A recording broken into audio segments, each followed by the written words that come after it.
On compte aujourd'hui plus d'1 milliard de déplacements touristiques internationaux. C'est 30 fois plus qu'en 1960, mais 2 fois plus qu'en 1995. Cependant, ces flux internationaux ne concernent que 15% de la population mondiale. Le tourisme intérieur reste majoritaire.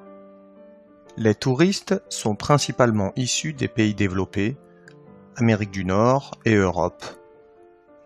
Mais le nombre de touristes issus des pays émergents, Inde, Chine, Brésil, est en forte croissance. La France est la principale destination touristique mondiale. L'essor du tourisme a été favorisé par l'enrichissement des populations dans les pays du Nord et depuis peu dans les pays émergents, ainsi que par la démocratisation des modes de transport, notamment aériens. Les littoraux ensoleillés des grands bassins touristiques, Méditerranée, Caraïbes et mer de Chine, sont les espaces les plus attractifs. Des aménagements de séjour et de loisirs sont construits en front de mer comme on le constate à gauche à Benidorm. Sur le littoral de Punta Cana, des complexes hôteliers avec des espaces de loisirs sont construits. Ils constituent un mitage du littoral. Ainsi, plusieurs littoraux sont fortement artificialisés pour accueillir le tourisme de masse. Dans des régions autrefois peu habitées ou isolées, des stations touristiques sont créées pour accueillir également le tourisme de masse, rendant ces lieux attractifs et prospères. Les métropoles sont au centre du tourisme mondial.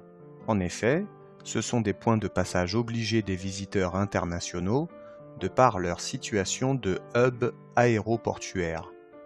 Les métropoles sont aujourd'hui les espaces les plus visités au monde. Paris, Londres, Singapour ou New York totalisent ainsi entre 11 et 18 millions de touristes étrangers chaque année. Elles rivalisent pour développer le tourisme d'affaires et les grands événements sportifs. De plus, de nouvelles pratiques touristiques se développent, comme le City Trip, une escapade urbaine de courte durée. Le tourisme peut entraîner des conséquences néfastes sur l'environnement. Pollution des eaux, problèmes de gestion des déchets, baléarisation du littoral, c'est-à-dire l'urbanisation du littoral marquée par une concentration d'immeubles et de tours directement sur le rivage. On parle de bétonnage du littoral ou de murs de béton. Les comptoirs touristiques sont souvent critiqués pour le peu de retombées qu'ils engendrent pour les populations locales. Le tourisme bouleverse parfois les sociétés d'accueil qui sont confrontées à des visiteurs aux comportements très différents, ainsi qu'à de nouveaux rapports avec l'argent. Le tourisme reste une ressource fragile. Certains pays dont l'économie dépend fortement du tourisme, comme la Tunisie, voient leurs revenus chuter lors des crises politiques ou sanitaires.